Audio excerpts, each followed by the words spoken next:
Aralan naman natin ngayon ang licensing agreement. What is licensing agreement? A licensing agreement is a legal contract between two parties known as the licensor and the licensee. In a typical licensing agreement, the licensor grants the licensee the right to produce and sell goods, apply a brand name or trademark, or use patented technology owned by the licensor. In exchange, the licensee usually submits to a series of conditions regarding the use of a licensor's property and agrees to make payments known as royalties. Licensing agreements cover a wide range of well-known situations. For example, a retailer might reach agreement with a professional sports team to develop, produce, and sell merchandise bearing the sport team logo. Or a simple manufacturer might license a proprietary production technology from a larger firm to gain a competitive edge rather than expending time and money trying to develop its own technology. Or a greeting card company might reach agreement with a movie distributor to produce a line of greeting cards bearing the image of a popular animated character. Ang sinasabi nito ay ang pagkakaroon ng lisensya sa bawat agreement. Kailangan magkaroon ng lisensya para legal, hindi illegal yung bawat agreement. Tapos, pag sinasabi may lisensya ka, may karapatan kang humusga o gumawa ng kung anumang kaso laban sa kung hindi matupad yung agreement. Magbibigay ako sample. Halimbawa po sa licensor. May dalawang kasing batayan dito. May dalawang person o tao ang tinatawag na licensor o licensee. Kaya sinasabing si licensor ay kung nagkaroon ng lisensya tapos si licensee hindi tumupad sa usapan, si licensor ay may karapatang mag-akusa ng kaso. Halimbawa po ay ang pagsanla ng lupa. Si licensor ay yung nagsala ng lupa kay licensee. At kapag si licensee ay hindi tumupad sa usapan nila na bayaran yung lupa basta hindi po siya tumupad. Kaya may karapatan si licensor na mag-akusa ng kaso. Kaya mahalaga pa rin yung pagkakaroon ng lisensya sa bawat agreement. Of typical licensing agreement, because of the legal ground they must cover, some licensing agreements are fairly lengthy and complex documents. But most such agreements cover the same basic points.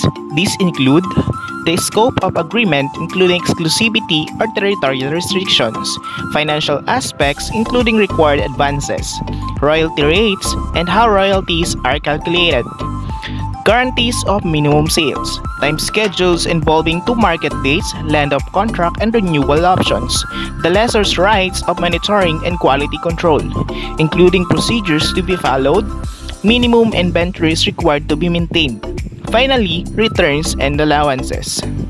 And here is a quick summary. A licensing agreement is a contract between a licensor and licensee in which the licensee gains access to the licensor's intellectual property. The party providing the intellectual property is called the licensor, while the party receiving the intellectual property is called the licensee. In a licensing agreement, the licensee typically pays an upfront fee in conjunction with a royalty fee. In understanding a licensing agreement, in a typical licensing agreement, the licensor agrees to provide the licensee with intellectual property rights such as licensor's technology, brand name, or product creation, know-how. In exchange for the licensor's intellectual property, the licensee typically pays an upfront fee or a royalty fee to the licensor.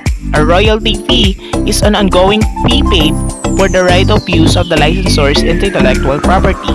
It is important to remember that the party that is providing intellectual property rights to another party is called the licensor. The party that is receiving intellectual property rights from another party is called the licensee. Example of licensing agreement. In May 2018, Nestle and Starbucks entered into a $7.15 billion coffee licensing deal. Nestle is the licensee, agreed to pay $7.15 billion in cash to Starbucks is the licensor for exclusive rights to sell Starbucks products in a single-serve coffee, teas, bagged beans, etc.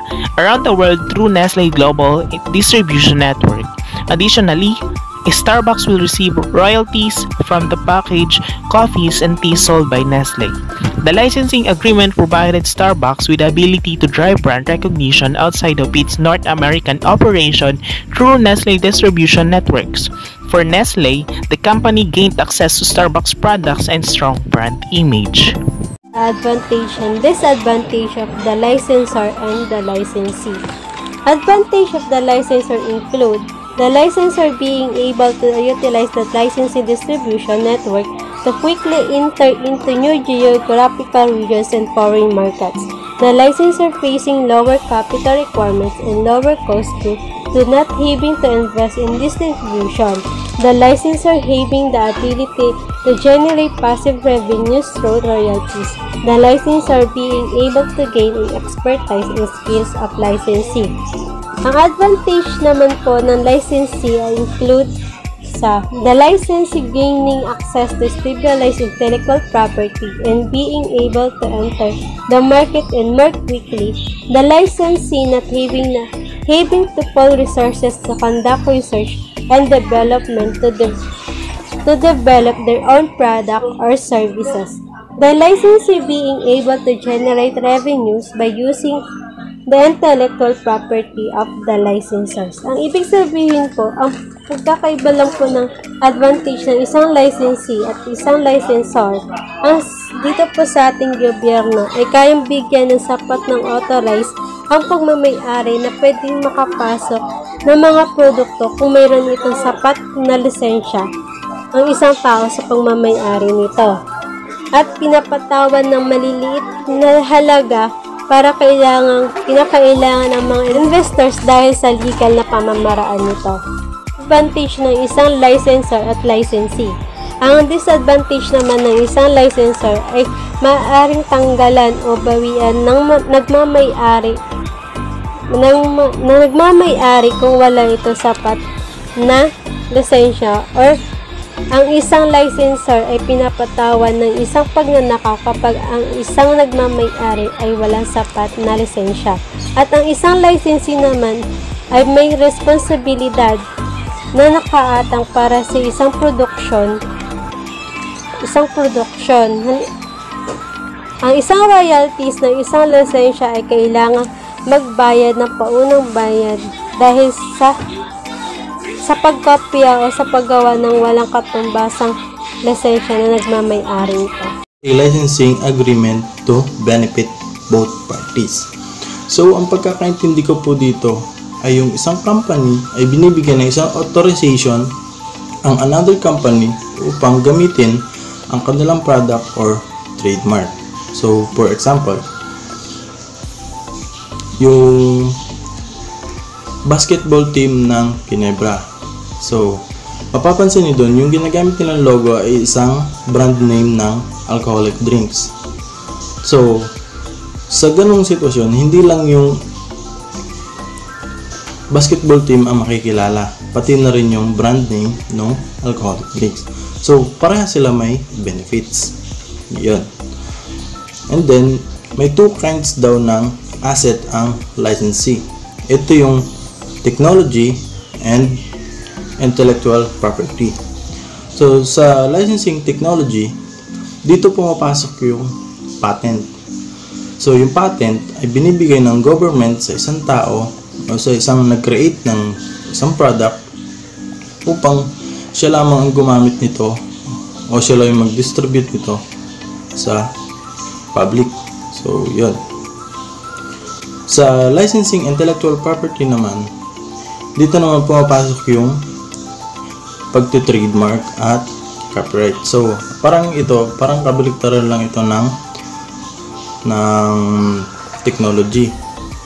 Kasi sa technology, isang tao lang yung pwedeng gumamit. So, sa intellectual property naman, pwede niya itong ipa-trademark sa ibang company para ma-distribute sa public. Yan. Difference between franchising and licensing. When we say franchising, it is the specific type of licensing, and franchise is issued to someone to operate a business using a common brand name. When you say the common brand name, ito po yung halimbawa yung mga McDonald's, Jollibee, RRJ, Lee, at sa iba pa. It is the common operating support system and involving the payment of initial and ongoing fees. If someone has a franchise, there may be a leasing agreement in place and there may be several types of license within the franchise. For example, the McDonald's franchise must include the license to use the McDonald's logo on the product and the packaging, and another license to make its patented process or product and ingredients. License agreement working.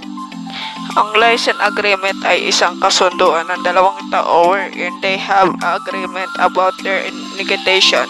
It's composed of two people and these are called licensor and license. Licensor is the one who have the right to sell the license and have the authority to sell it, while the licensor is the one who need a license which she can use it in everywhere she need, and also the license have the right to use the license na nagbabayad ang license ng karapatang bayad para sa may-ari ng lisensya. Ang royalties ay maaari magbayad sa iba't ibang paraan. Factors involved in a licensing agreement. The license usually involves several factors. The first factors is exclusivity and territory. The licensee is granted the exclusive right to make and sell the product in a specific territory. The licensor agrees not to allow anyone else to sell the product in that territory. This part of the agreement usually has a term attached to it. So, si licensee, nag-grant yung exclusive right niya na magbenta ng isang product sa isang specific territory. Then, licensor agrees not to allow anyone else to sell the product in the territory. So, for example, sa isang skincare product, meron silang patakaran na once na meron ng isang distributor sa isang lugar or sa isang bayan, bawal lang may pumasok na isa pang distributor dun sa bayan na yon.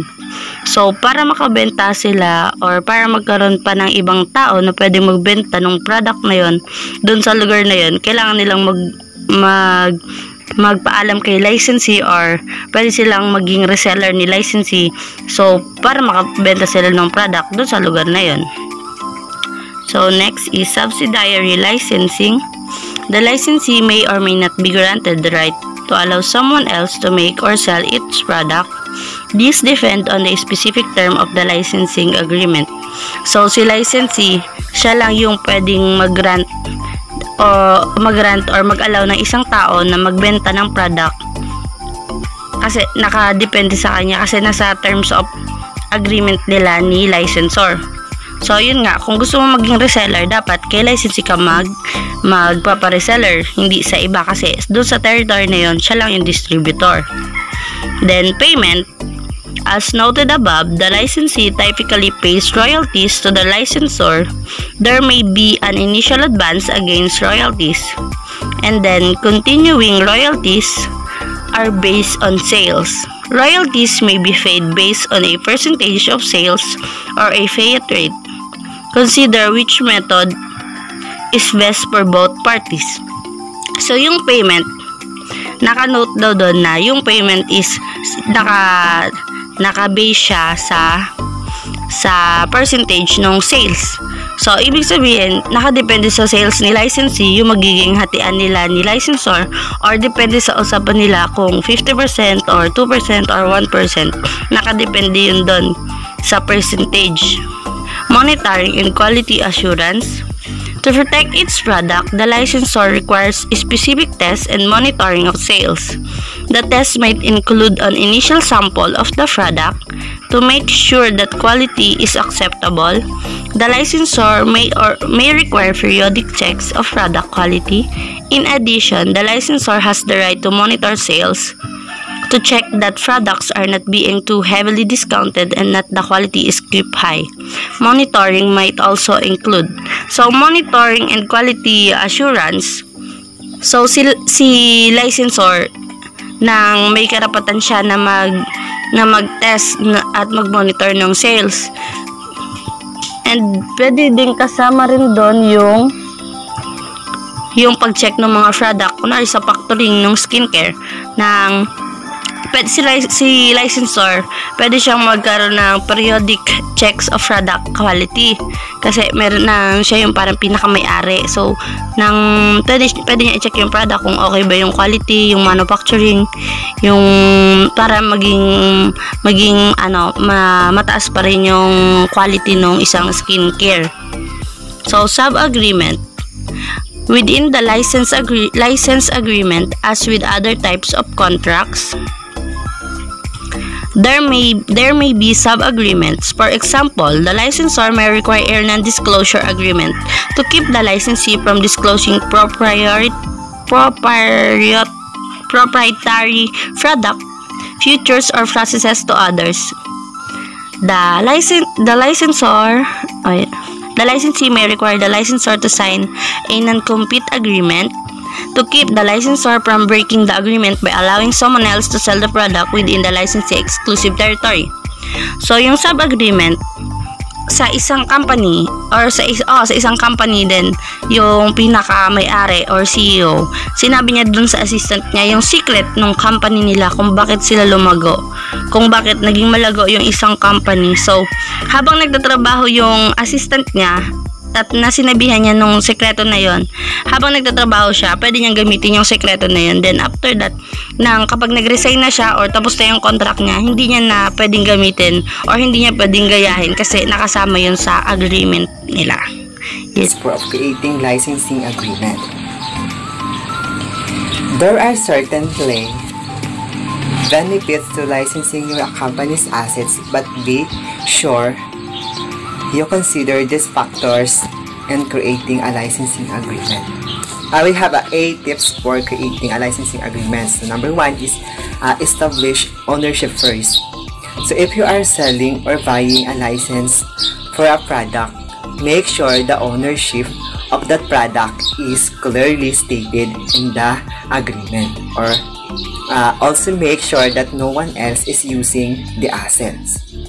So sabi daw doon, nagbibenta ka daw o bumibili ka ng isang property o ng isang lisensya pala rather para sa isang produkto mo, siguraduhin na ang may-ari ng produktong iyon ay malinaw na nakasaad sa kasunduan or agreement. At siguraduhin mo din daw na walang ibang gumagamit ng asset na yon. So, for an example, nagbebenta ka ng lupa or bumibili ka ng property. So, dapat, syempre, mayroon kayong parehas na agreement or hawak. Nang sa ganon, kung ano man ang mangyari, mayroon kayong parehas na ebidensya na katunayan. The licensing agreement should include language that addresses the issue of ownership disputes. Dapat daw kasama sa kasunduan sa pagla-licensing ang language na tumutugon sa issue ng hindi pagkakaunawaan o may-ari. Pay attention to the definition.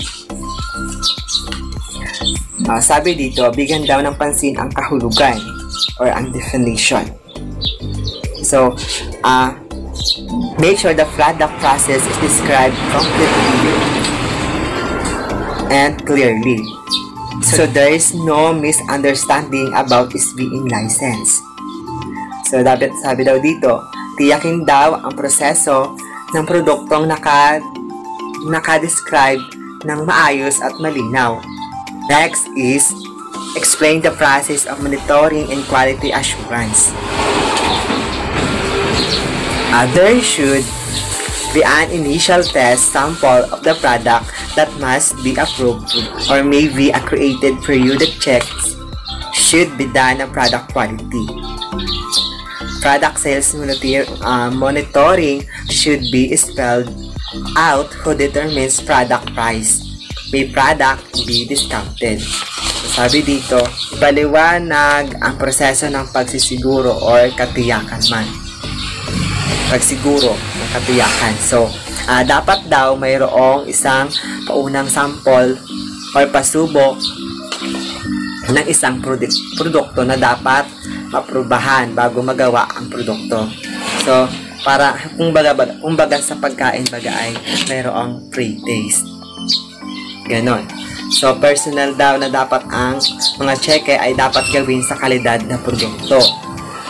At maaari daw magkaroon ng discounted ang produkto. Check government regulation depending on the types of product being sold and who it is being sold to. There may be a restriction on the license, for example. Suriin ang mga regulasyon ng gobyerno. Depende sa uri ng produktong ipinagbibili daw at kanino ito ipinagbibili.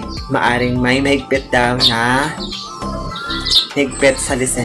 A sample licensing agreement. Every licensing agreement is unique and these agreements vary by type, which are the copyright, trademark, patent, etc. In general, you will find these sections in most licensing agreements. Number 1, subject matter. Ang subject matter, ito yung nakapertain sa product or service na iyong ililisensya. At yung part na ito ay maaari magkaroon ng patent, copyright, or trademark number. Definition. Ito yung pinakamahalagang bahagi kung bakit nagkakaroon ng lisensya ang isang product. Kailangang malinaw ang terms at details ng iyong product. Next is the purpose. Ano nga ba ang kahalagahan? Ano nga ba ang dahilan kung bakit ang iyong product ay gusto mong ilisensya? Ang parties are names with definition, identification, hereinafter called the licensor and the licensee or brief names. Dito nakapaloob ang name ng licensor at ang licensee. Next is the license. Ang license naka-indicate yung start of the product that is being licensed. Kung kailan nilisensya ang produkto or ang isang service. The license itself is described with details about the limits of time, extent of license, and assertion of exclusivity. Details about what the licensee can do with the license, such as make products using it, sell it, sub-license it, distribute and export, etc. Next is payment. Sa payment, nakapaloob kung kailan yung date sinagawa ang pagbabayad. Dito rin nakapaloob or makikita ng isang lisensya or ng isang reader na kung ano nga ba ang ginamit ni licensee para mabayaran si licensor. Details of payment to the licensor including whether there is a base of royalties and percentages, how and when payments are made, how sales are verified, payments if there is a sub-license, licensor's right to an annual audit and periodic verification of sale. Next is restrictions. What the licensee cannot do with the license. Maybe the licensee can sell it below a certain price or sub-license it or use in a certain ways or in certain types of product. So malinaw na malinaw dito sa restriction na ang licensee daw ay huwag dapat ibenta ang lisensya sa mababang presyo or pwedeng substitute license in a certain types of products or service. Beginning and end of agreement. Spell out when the agreement is effective and when it ends. Describe the positivity or possibility of renegotiation and continuation of the agreement at the end of the term. Include circumstances when the agreement might end before at the end of the term. What happened to the ownership of the product at the end, and usually it converts back to the owner. Non-disclosure agreement. Both parties agree not to disclose trade secret. So dito sa non-disclosure agreement, both parties ay kailangan mag-agree sa isang kondisyon na huwag ilantad ang kanilang trade secret for security, safety of the product or service. Next, non-compete agreement. Licensor agrees not to allow anyone to compete with the license in the territory and time period and designated in the agreement. Sa part na ito, na ang both parties ay na-agree na wag dapat makikapagkompetensya sa ibang mga business in the territory and time period designated in the agreement. Next, jurisdiction. Saan nga ba ginaganap ang ganitong uri ng kaso? Ang both parties ay nag-agree upon sa isang condition na dapat masettle ang ganitong uri ng proseso ng paglilegal ng isang product or isang service. Next, dispute settlement. How are disputes settled?